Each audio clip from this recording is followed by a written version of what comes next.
Hello, everybody, and welcome to the Burgundy Zone. I am your host, Kyle, and I am joined by my two co-hosts, Michael Hall Yeah, what's up?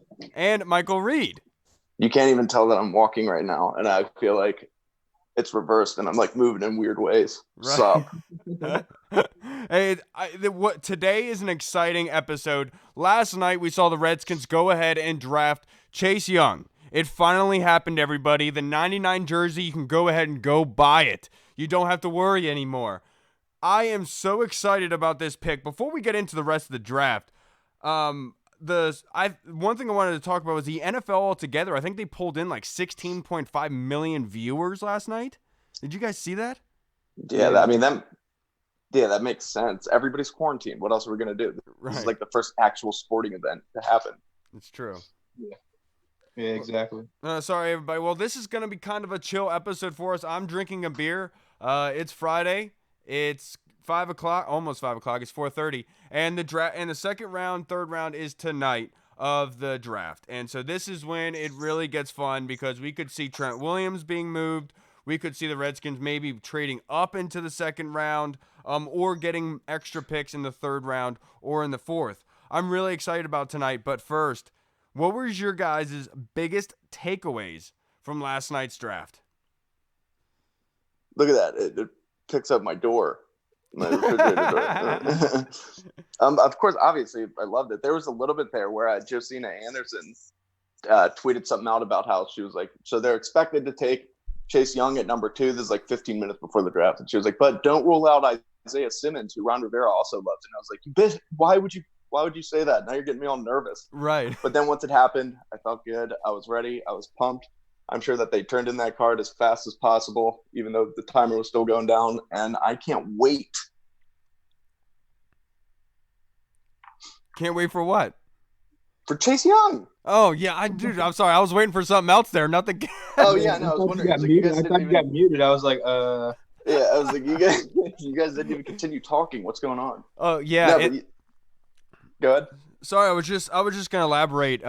It's messed up because it felt like the Redskins kind of had the momentum of the draft yesterday, and then it come to find out CeeDee Lamb going to the Cowboys, kind of took everything over, and that was one of the most surprising aspects for me of the draft because they have so much money unloaded into that offense already. They spent over $100 million in the offseason to bring back Amari Cooper. I did not think that they were going to use that spot for a big time wide receiver when they need defensive playmakers. Right. Yeah. I wasn't too shocked. I remember reading something from Matt Miller on Bleacher Report a few weeks ago where he said, if one of the top 3 receivers falls to 17, don't be surprised if Dallas takes him. And they did. We knew it. We're texting about it in the group chat. We knew that was going to happen. As soon as he fell there, we're like, watch, it's going to be CeeDee Lamb. And Yeah. It's huge for their offense. I mean, that offense is going to be scary, but you're right. They're going to have so much money invested on the offensive side of the ball over the next four years or so, and it's going to be tough for them to re-sign all the people that they need to re-sign. They can't fill a bunch of needs on defense, so let's hope that they take a tight end in round 2, and that defense just continues the downward trend. Yeah, absolutely. I was really surprised by it. But that being said, Michael Reed, you started off hot in our mock draft. You started 5 for 5, and then I jinxed you with I think it was the Raiders pick at 19 with Damon Arnett. It was the Falcons at 16. Yes, it was the Falcons. I had them taking K'Lavon Chase on, and they didn't. They took a corner. They took your boy AJ Terrell. So Cracky said something on Facebook today. So we said that he played with a broken wrist all season. Did anyone else hear that? Who, Damon Arnett? Yeah, no, that's what Cracky. AJ Terrell, I think. I thought he. Oh, okay. I thought he said Damon Arnett. I don't know anything about that, but yeah, I didn't hear that either. And that's such a weird thing for him to say. That being said, everyone is clowning on the Raiders again. But the thing is, I actually liked their draft, and I liked Arnett because I think that is too high. I'm just gonna say I like Arnett as a player because of what he put out on film. I really enjoyed his playmaking ability and his on-ball skills. But it's just like his press needed work. If you're not expecting him to do that, I think he could be a good corner. So I don't know what the Raiders were honestly thinking, but I can't hate the player. I mean, hey, respect to them. I mean, they're targeting the guys they want, and if they see them out there, they're going to go get them regardless of the draft order or the draft position. So Yeah, like and remember, oh, I'm sorry, were you done, Hall? My bad. I was just going to say, and then the Henry Ruggs pick was obviously going back to the old Al Davis speed days, which I love that weapon for Derek Carr or whoever the quarterback is going forward after this season. But yeah, right. I think they had a good first round so far. Yeah, and really after the top two corners go, it's kind of a crapshoot after that. It's almost like it's almost like after the top 4 wide receivers that people thought, like, after that, numbers, I don't know, what is it, 5 through 12 of the receivers, you can kind of go in any order, and same with the corners. It was like after CJ Henderson and Jeff Okudah, it's kind of like a crapshoot. Different teams have different players as the third best, as the fourth best, so I personally like Jeff Gladney the best there as my third favorite corner, but I mean, it's not like they were separated too far in terms of their rating, him and Arnett, I mean, it's still a good pick. They should still be getting a solid player. Yeah, and it's funny because I re-listened to our mock draft from the other night this morning, and it was funny because you had made a comment later on in the mock where you had said, I had projected San Francisco to get a wide receiver, but, it's just not going to happen this draft, and that's exactly what happened. San Francisco traded up with their second pick in the first round, and they got Brandon Ayuk, the wide receiver from Arizona. It was smart pick. It's always hard to take a wide receiver whose last name is the same noise that Goofy makes. Just Ayuk, but he's a good, solid player. I like Ayuk. I just think that might have been a little high, but then again, like we said, same thing with wide receivers. You never know how these teams have them rated after the top players are gone. I mean, yeah, look what the Eagles did. Everyone had Justin Jefferson and them drafted, mocked him to the Eagles like since weeks ago, and then all of a sudden, out of nowhere, they take a second-round mock draft pick and Jalen Reagor and make him the pick. And I'm pretty sure Minnesota was like, hey, we got a replacement for Diggs, just fell into our lap. We'll take him. So, yeah. That's exactly what happened. I love that fit with the Vikings with Justin Jefferson. He's going to slide right in because, look, the one issue with Justin Jefferson is he never got, he never had double coverage on him. He was never really looked at too much because of Jamar Chase on the outside and because of Joe Burrow. So the thing is, him going to the next level, you'd have to imagine if he was the only weapon on offense, there's a reason to believe that he would not perform well. But if he goes to an offense that already has playmakers with Dalvin Cook and Adam Thielen so the defense can't key in on him, I think he's going to flourish. Yeah, I 100% agree. Like you said, with Thielen taking a lot of pressure off of him, hopefully Kyle Rudolph can get back to his old ways and be a little like middle of the field target for Kirk. So yeah, I definitely love the Justin Jefferson pickup. I'm hoping the Redskins can hopefully pick up receiver at some point in this draft. Yeah, and really adding Justin Jefferson is just gonna add another element to this offense that we thought that they lost with Stephon Diggs. Both Thielen and Jefferson are both players that can play on the outside or inside in the slot. Jefferson excels in the slot, and I don't hate the Eagles' pick of Reagor. Like, I personally had Eager a little bit lower down, but he fits what that offense wants to do. He's tougher than he looks. He's a smaller receiver. He's fast. He can get open downfield. He'll be perfect learning from Deshaun. And I just think it makes sense with what they want to do. And Nick Navarro also told me, which makes sense, that apparently the Eagles were kind of scared off of taking Justin Jefferson because he reminded them a little bit of Jordan Matthews as a wide receiver that primarily plays in the slot, who's bigger, and that might have turned him off, which I would completely understand. Yeah, I mean, I can understand that completely. It's just I think Justin Jefferson is a completely different athlete than what Jordan Matthews was coming out. Exactly. Of college. Right. He obviously has the pedigree to show that, of course. But one of the most surprising draft picks I saw, I'm not sure about you guys, what you guys thought, but was C.J. Henderson going to the Jaguars. Not to me. No, I've mocked him there in the last few mocks. Especially after I read that a lot of teams had him rated very high. It made sense. The need was just too big for Jacksonville. And if he's as good as some of these teams are saying in coverage, I completely understand that pick. Yeah, I mean, they traded away A.J. Bouye. Obviously, they traded away Ramsey. So they need to rebuild the cornerback position. So, I mean, it made sense for them to go cornerback at number 9 right there. Oh, yeah, absolutely. I was just saying because with CeeDee Lamb there and Jerry Jeudy, because, in my mind, I'm thinking that Jay Gruden probably has more of a voice than I should. But I just thought, with those two wide receivers there, I just didn't think that they would be able to not pull the trigger. Right. I just think that they're gonna probably go receiver maybe in the second round or third round. Right. So deep, they just figure like, hey, we can get the same type of guy later on. Right. Yeah, and they might have had C.J. Henderson just rated pretty high up there. They may have been one of those teams that could have had him rated over Okudah. But to me, the biggest surprise in that draft was Jordan Brooks going 27 to Seattle. I like Jordan Brooks, fantastic player, but every mock that you've seen, no mocks had him in round one. And for them to take him over Patrick Queen, I think was interesting. Yeah, very interesting. But the one thing is, Pete Carroll knows linebackers. I mean, going back to USC, and having the trio there with like Ray Malaluga, then Clay Matthews and Brian Cushing. Brian Cushing. He always has great linebackers there, and I saw a great tweet earlier. I said, I don't understand how the Seahawks continue to make these types of picks and hit, right. But like, that's just what Pete Carroll does. He knows linebacker, and but that leads to my next point, what I was going to say, and I thought that the Ravens, I wanted to ask you guys a question. Who did you think had the best of the last four picks? Did you think it was the Ravens with Patrick Queen, or would you say the Chiefs with CEH from LSU? I would say I like both of them. They're both perfect fits. I think that Clyde Edwards-Helaire is going to have a pretty big impact on the Chiefs. I know that he's going to be playing with Damian Williams, but I think Clyde Edwards-Helaire, we talked about it. He's one of our favorite running backs in this class, just with his versatility. He's such a good pass catcher out of the backfield, not just another weapon for Mahomes. But I do think that Patrick Queen is still going to have a big impact on the Ravens defense. He's perfect Ravens linebacker. Oh yeah, and I don't think there's nothing wrong with either one. But the one thing with CEH is I definitely thought that he was the most pro-ready NFL back of this whole bunch.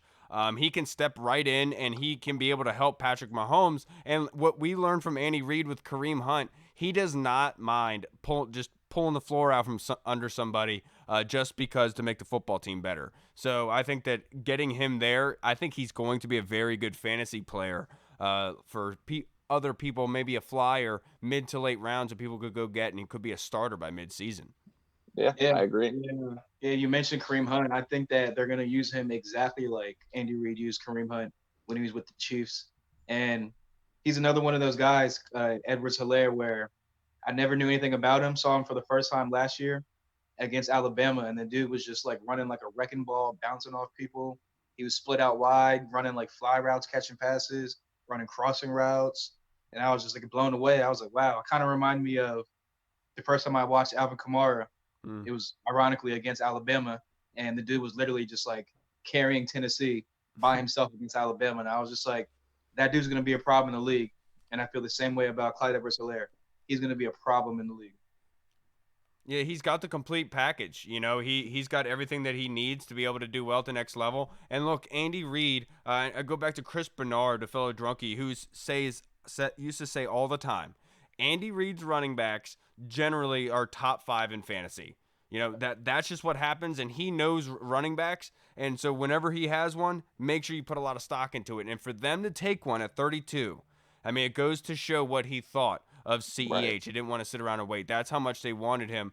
And dude, it begs the question: what's going on with Stephon Diggs?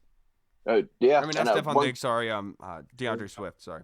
Yeah, and one quick tidbit there: Eric Bieniemy, the Chiefs offensive coordinator, former NFL running back, he knows running backs well as well. So you got to think he had some input on that selection. And but yeah, you're right. For them to take him over DeAndre Swift, I wonder maybe they just had Edwards-Helaire just rated that much better. Maybe they think he just fits their offense better. I don't know, but it's another thing that was interesting was how many teams drafted for need in the first round as opposed to just taking the best player available. Yeah, absolutely. And that brings up my next point was Trayvon Diggs not being drafted and having guys like AJ Terrell go in front of him, Damon Arnett. And so I know that his film wasn't the greatest, but man, I did not think NFL teams put that much stock into game film. Yeah, I mean, just one of them things. I don't know how he fell or why he fell. Someone's going to take a steal in the second round. I think he'll be a good and solid number 2 corner in the league. He's big, strong, physical. So we'll see. Yeah, I don't think he's going to make it out of round 2. Obviously not. No, neither do I. What I think is interesting, some people might not, but I think it's pretty interesting that no safeties went in round 1 at all. I mean, this is supposed, but I think that you're going to see a pretty big run on them here in round 2, where you should have McKinney, Delpit, Duger, and Jeremy Chin all going in this round, and possibly Ashton Davis. Yeah.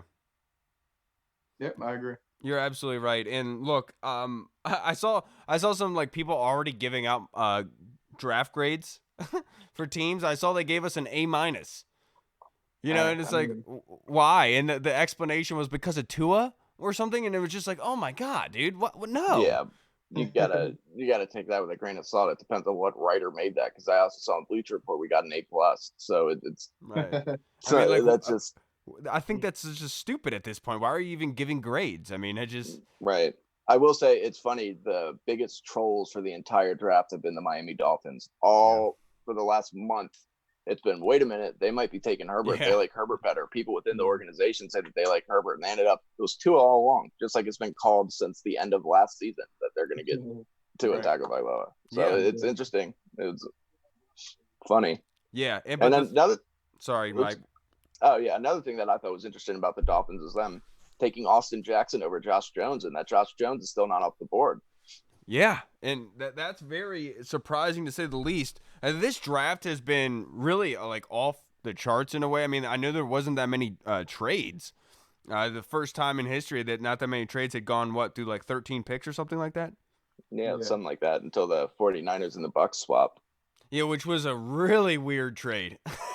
Yeah, you got to. Well, one thing that I had been hearing was that San Francisco is actually looking at taking one of the tackles. At least they put that out there again. Yeah. Because Joe Staley's getting older, and they're comfortable with who they have on the right side, so they're thinking about taking a tackle early. Maybe they just baited the Bucks into that, kind of like they baited the Bears into trading up with them one spot just to take Trubisky. Yeah, and look, they're good at that. John Lynch is good at that. Yeah, you're right. And look, and I talked about this with like the whole Detroit Lions trading back one pick. You know, and why would the Lions do that? You know what I mean? But like, this is one of those situations where it kind of shows you that if a team might have a trade offer, a team behind them will counteract it and say, wait, no, let me switch with you instead. Because that team in front of them is still trying to move out regardless. I know it looks weird to a lot of people. I remember when the Redskins did this with Josh Doxson, everyone was like, why would you do that? Yeah. Same thing. It makes sense if they were worried about somebody else going up there, and then the 49ers thought, well, we only moved back one spot anyway, we still get our guy. So exactly, and that's the whole point with the 49ers. They're trying to get back and get as many picks as they want. But look, I'm tired of talking about the NFL as a whole. Let's start getting into the Redskins, my friend. They just made one of the biggest decisions of their organizational career in their existence of taking Chase Young. And I think this is going to be one heck of an athlete. I was so excited to be able to go get that 99 jersey now. You know, my birthday's on Monday. I can't wait to just go out and get it.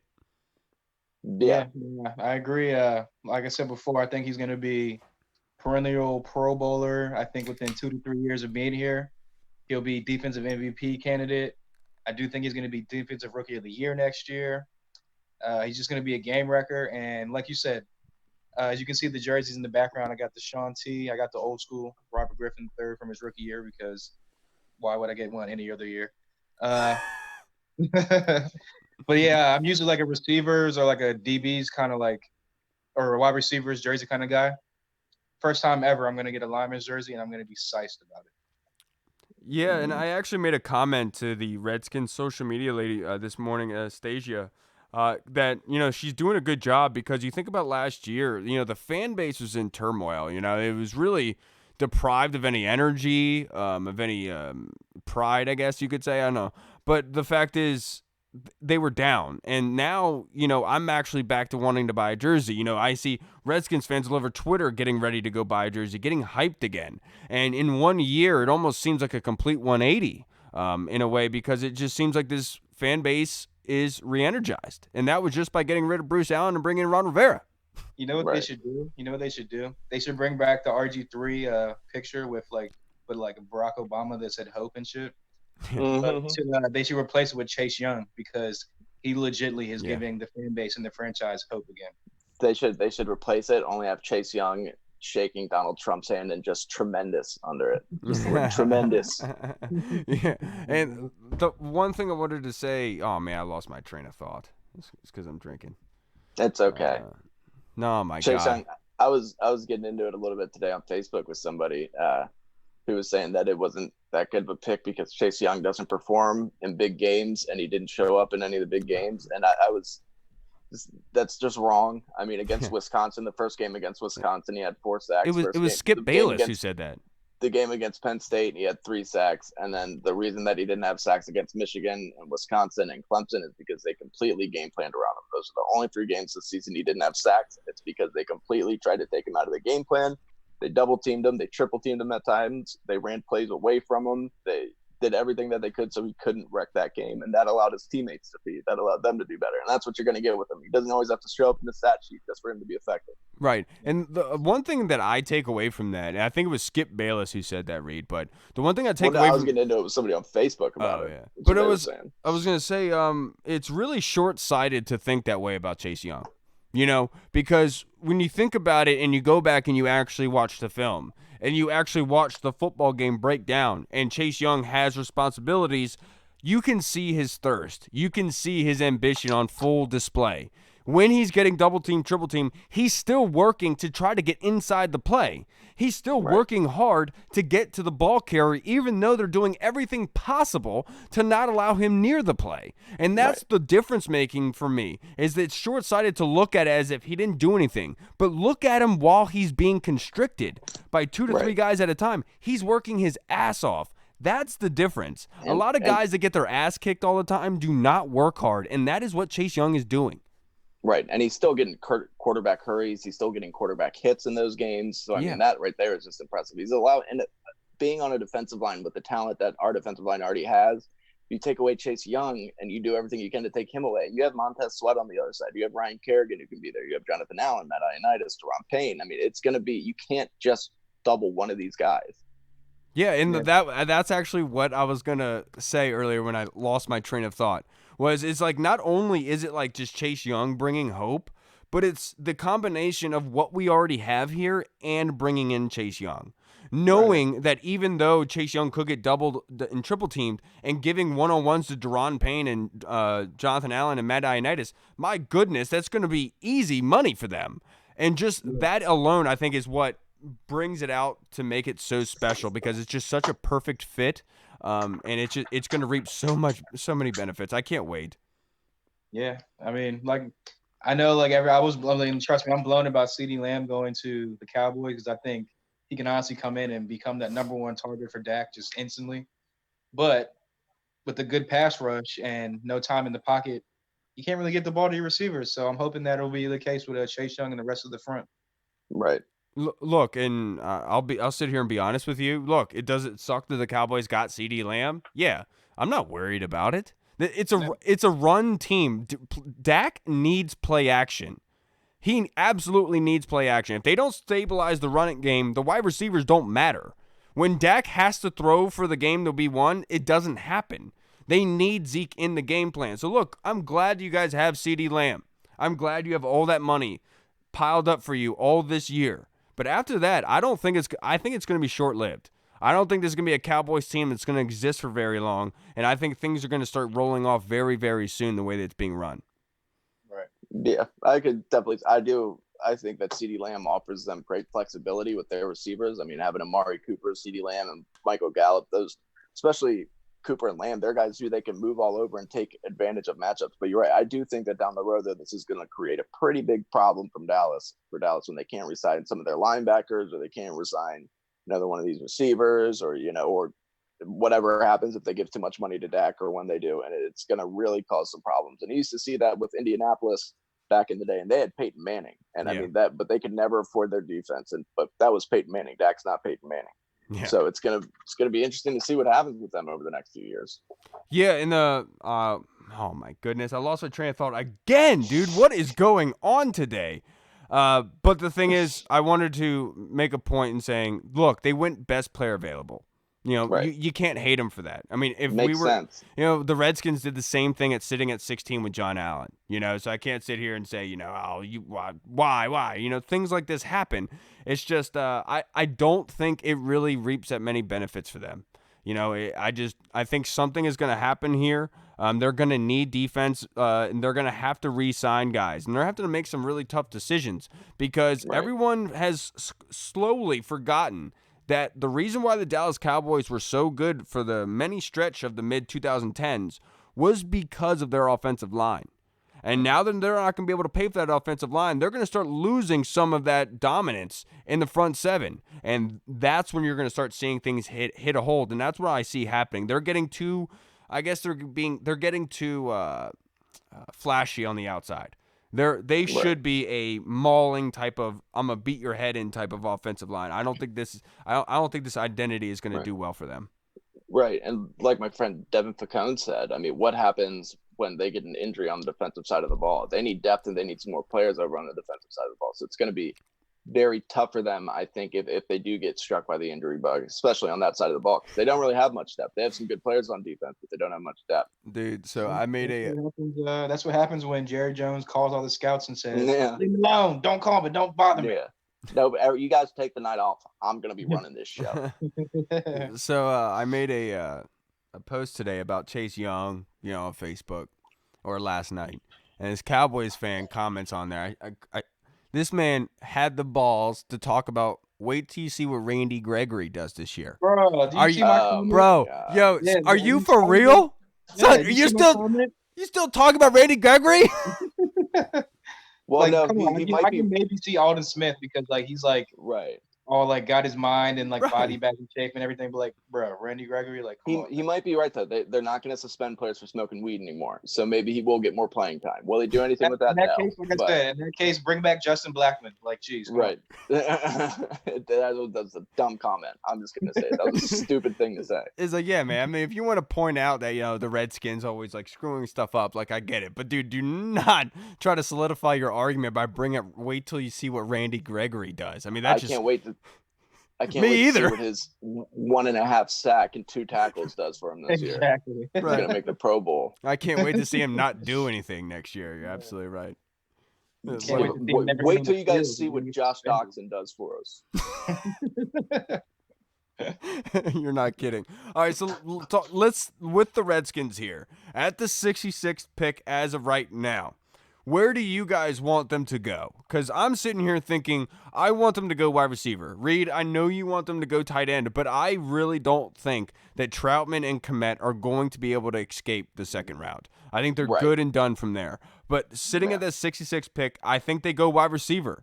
And I would be ecstatic if they got Michael Pittman or Brian Edwards out of South Carolina. Either one of those guys I would absolutely love, but the flexibility there is endless because the Redskins do have multiple needs. Reed, what would you do? I think you're right. It really just depends on who's the best player available at the tight end position, wide receiver position, or hell, even a tackle. Who knows? I mean, I don't think that there should be any tackles there that can come in and contribute right away, but you never know. I mean, Josh Jones completely fell out of the first round. Right. He won't be there when they pick in the third round, but I would like to see them go wide receiver, or who knows if Kmet's there, somebody like that, or Troutman possibly. But I think you're right. I think a wide receiver in this deep class, having a real legit number 2 wide receiver could help out a lot. Having somebody like a Laviska Shenault, if he falls that far. You're right, Brian Edwards, Michael Pittman, Chase Claypool. I think that it's a very good position to be in there at 66. Yeah, because the one thing I worry about right now is that if the Redskins don't go with 66, if they don't go get a wide receiver, I worry that they are going to miss out on these wide receivers in the second and third round that can be starters. And that's what I do worry about because look, at the tight end spot, this is one of those times where, in fantasy football they say, don't overdraft somebody just because you think you need them. Go with best player available. It's that kind of situation where you don't, just out of desperation, you don't need to go draft Thaddeus Moss in the third round because you're desperate. Go get the best player there, and you need a wide receiver anyway. So I think they need to hit wide receiver immediately. I think tight end needs to either be a miracle spot where somebody falls, or if they just trust Pete Honer. Yeah, I think that fourth round is definitely where you would more than likely see a tight end go. How do you feel about that, Hall? Yeah, I agree with you. I agree with Kyle. I'd like to see him go receiver, and if not receiver, I'd like to see him go cornerback, best cornerback available. But like you said, I would definitely like to see a bona fide number two.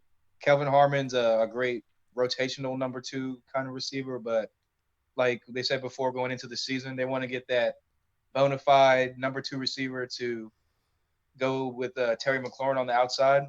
And I think someone like Brian Edwards, maybe KJ Hill if he's there still. I don't think Michael Pittman will be there. He's going to be probably gone in the second round. Yeah, I agree with you. Be going in the second round. I'm sure Hamlin will be going in the second round from Penn State. Yeah. So yeah, maybe a guy like maybe Chenault if he's still there around. Hopefully that he'll be a great number two. But definitely a guy like Brian Edwards or Chenault, or like I said, cornerback best available would be a great option as well. Yeah, and the guy that we have previously talked about, Antonio Gandy Golden. If we don't get any wide receiver in 66, I have to get that guy at some point. I think that he is a firecracker. His ceiling is endless, and we truly don't know because of he went to Liberty. So if we are not able to get one of those bona fide wide receivers there, I really want to go get Antonio Gandy Golden. Is there anyone? Is there anyone that you guys really want? Yeah, I think Gandy Golden would definitely be somebody to look at, possibly early in the fourth. But like we said about these receivers, it would be nice if somebody, even though I haven't been too high on them, I think it was mainly just with all the round one talk. It would be pretty cool if somebody like T. Higgins fell there too. I doubt he will. But I like those bigger wide receivers. I think that they would complement Terry McLaurin very well. And also just we need some more targets for Haskins. And it would be nice to get an offensive tackle who can contribute, but I don't think we will early in the third round. Well, I think we'll just miss that boat. Yeah, and it's very important for the Redskins to add a wide receiver in this draft because when you think about without Terry McLaurin, without Kelvin Harmon, and without Steven Sims, what else you got? Right. Yeah, not much at all to anything that you can talk about. So I think it's very important that they stack up on wide receiver here. Hall, is there anyone in particular that you really, really want? I just kind of named them off. Hamlin, if he's still, it's good. Hamlin, if he's still around. Yeah, my bad. KJ Hill, if he's still around. Chenault, if he happens to fall. I definitely think Brian Edwards, unless someone happens to take a flyer on him and take him earlier, I think he'll still be around. So those are three names to look out for. All right. Well, look, the Redskins are in a really good spot now. They have Chase Young, who impacts the game at every aspect imaginable. So Skip Bayless, who loves to make his comments without thinking, you're going to reap that very soon. I know you're a Cowboys fan, but I'm just letting you know. I'm also a Cowboys fan. So yeah. And you too, Derek Savage. I love you, but it's gonna be tough. You're gonna be pretty blown to see how good Chase is gonna be. Right. Now, if you had to give a grade, if we had to give a best and worst team that you thought in the draft so far in the first round, who would you say it was? Best? I would probably say the best draft so far had to be, I'll go the 49ers. With them to be able to drop back and get Kinlaw, to be able to take over for, they got rid of DeForest Buckner, right? They traded him away. Yeah. To replace Buckner and come in and get pretty much a cheaper, younger DeForest Buckner, and possibly even better than DeForest Buckner at some point in his career, was a great move. And then for them to trade back into the first round again or whatever and get Brandon Ayuk, I think they were one wide receiver away from actually making a win or winning the Super Bowl. So with them also losing Emmanuel Sanders, that's a great replacement. I really like what two teams did, and I like what the Dolphins did in terms of just sticking with Tua. I think if Tua can stay healthy, that's a fantastic pick. I like Austin Jackson. I think that they could have maybe taken another tackle there, but if that's their guy, that's who they're sold on, go for it. And I really like the Noah Igbenogene, however you pronounce it. I actually like that pick. It's a sneaky pick, though. I know that they already have Xavier Howard and Byron Jones, but you need a third cornerback in this league, especially now if they want to try to make some noise in that division. And I think that he's perfect in the slot. He's fast. Both of his parents were Olympic level sprinters. His sister's a sprinter at Auburn. He's fast. He's good. He's physical. He's still running the position. And I also like what the Vikings did. I like how they got Justin Jefferson and then they ended up going back and getting Jeff Gladney, who was one of our favorite cornerbacks in this draft. Yeah, you're absolutely right. But look, I think I think the Ravens. Look, I know I hate to say this, look, because I've been beating the Patrick Queen drum here, but they got a field general at the 27th spot for a team that was. Where were they lacking last year? It wasn't offensively; it was defensively. Pass rush, and it was middle linebacker spot.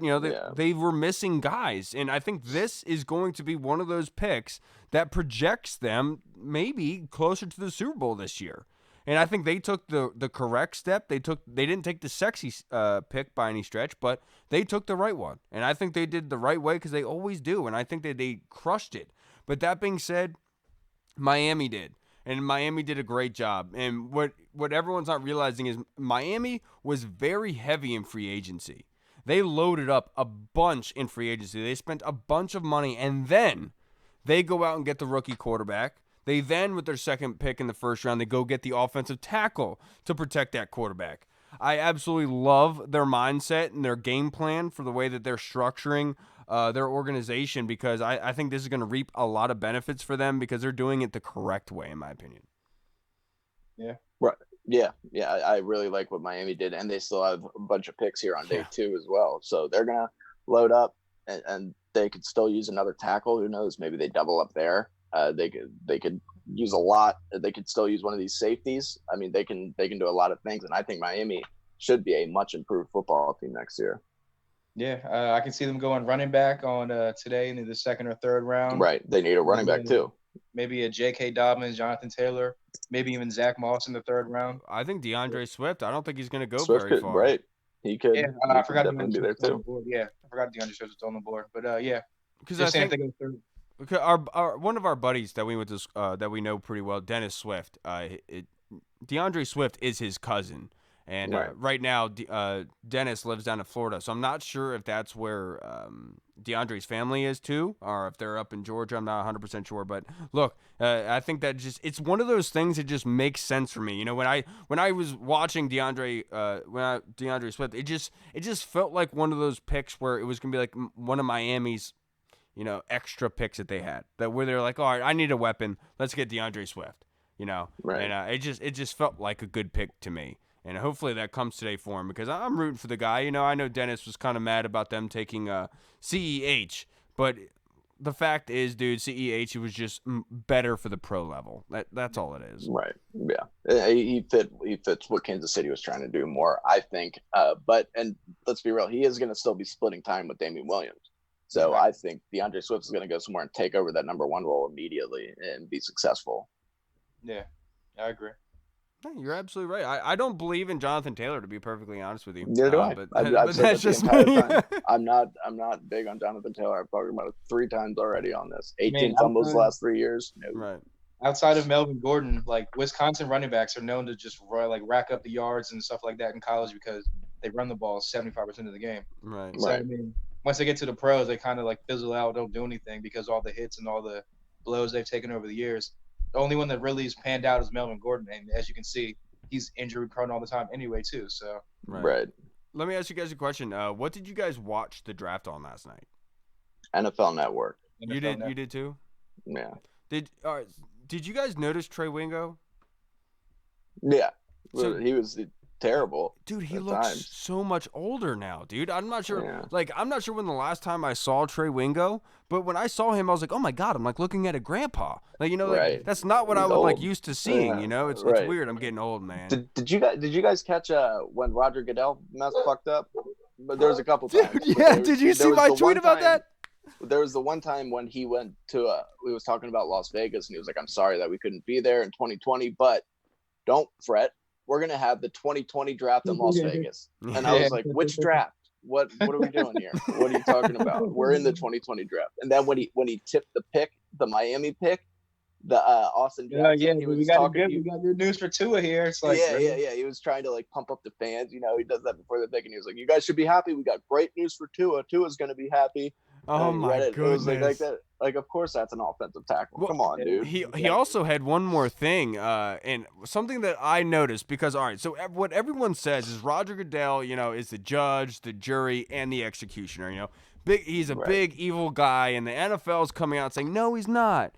he's just doing what the owners tell him to do. You know, he's just the head guy. And last night during the broadcast, you could see him, like you can hear the sound, and he goes, "All right, go to me, go to me, go to me." And then the camera cuts to him, and then it starts going down the pick. And I was just kind of put off by it because I was like, "Wait, you're actually like running the show?" Yeah, that's what he does from like, that. Are you yelling at your wife? Like, who are you yelling at? Yeah, oh my, yeah, right. Who does he have controlling his webcam? Right. Why are you yelling at him? What the fuck? Come on, Goodell. And also, I was really put off by how many times he continued to do the boo thing. Did you guys notice that? Yeah, we get it. People don't like you, Goodell. We right, know. dude. By pick 11, I was like, okay, man. This is run dry. Is that all you got? Huh? Yeah. I think at first it was so weird getting used to this draft because it's not like you're used to the fans screaming and it took a little bit to get used to it being a virtual draft. And but I thought it was so weird how like after the first pick, I was just so ready for the Redskins to put in their pick, and I felt like it said the pick was in for like 15 minutes, and like I was like, dude, if they're gonna do an interview with the prospect after each pick before they announce the next pick, this is gonna take forever because they did Joe Burrow, but then finally they got rolling. Once they got rolling, it was good. Yeah, and the one thing I did take away, I did want to say that when I'm watching it, like I realized how much just bullshit comes along with it. You know, with the normal NFL draft and how much really isn't necessary. My wife made a joke. Catherine made a joke because we were watching the draft and Joe Burrow was sitting in his room and the Bengals were on the clock and he's just sitting there between his mom and his dad. And I was like, God, what a loser. Yeah. Nobody else was there. Nobody else. I'm terrible for saying that, but you know what I mean? There was some funny shit though. Some of those people. Let's see. There was Jedrick Will's son or brother, I guess, just looked so like chunky and curly headed. It was cute. But the funniest thing was Mekhi Becton's dad looked like Chef from South Park. He was huge. No, Catherine, when Chase Young got picked, Catherine looks at me and she goes, "Wait, Chase Young is the guy on the couch?" And I was like, "Yeah." She's like, "He looks like a 40-year-old black woman." He has like a face that you would think he would be fat. I was dying laughing because he had like the purple sunglasses, you know? Yeah. There was one lineman, I forget who it was, like he got drafted and he's like sitting there like kind of like crying and like wiping his face and the camera's on him, and his girlfriend like comes up, like this white girl, and she's like on his lap like hugging him like and then his mom comes over and like drags the like girl off the screen like, "Get off my son now!" Yeah, you're not getting that money. Did you guys see CeeDee Lamb's girlfriend? Yeah, that shit was funny. What was it? She tried to like snake his phone or something. I was like looking at it, and then everybody found her on Instagram and started like commenting like, "Oh, he's gonna break up with you. You can't go through his phone. You can't do that." I feel like, God, dude, the one part of me, like, when I watched that video of CeeDee Lamb's girlfriend, I sat there and I thought about it. I was like, what if the poor girl, like, wanted to use his phone to take a picture of him right there? That's what I'm saying. Like, it was so stupid. That's why I hate the internet sometimes. We all just jumped on it because, like, we were all thinking that he was trying to take his phone to see who he's texting. But then, like, what if she was just trying to take a picture? He's probably been with that girl since he was like 12, and like they're like actually in love, and they're like, she's just trying to gold dig you. She's just trying to use you. Come on, dude. I will tell you what, dude. CeeDee Lamb, like, just he looks like young. Yeah, he does. He looks like somebody that I definitely would see, like, you know, just in Germantown. He looks like the basketball courts, just like balling and shit. Like, yeah, he looks like a Germantown resident to me. Dude, that face, that cold face that he had when that girl took that phone from him, I was like, man. Oh yeah, there's some domestic stuff going on. She probably got the boot as soon as the draft was over. Like, get out of my house. That's how you knew that he was a Jerry boy right there. Yeah. I'm going to Dallas. I'm rich, bitch. That's how you know he was a perfect Dallas wide receiver. High on cocaine, getting arrested naked in his car. Right, and then Dez beats his mom, so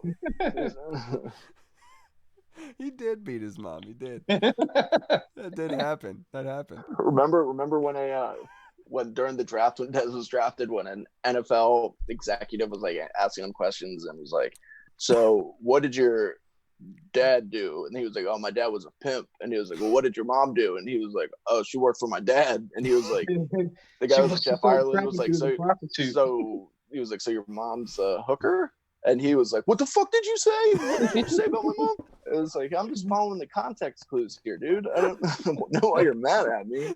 That had to be the funniest reaction, ever. He baited him into that. He 100% baited him into that. Oh my god. My mom, well, she worked for my dad. Yeah.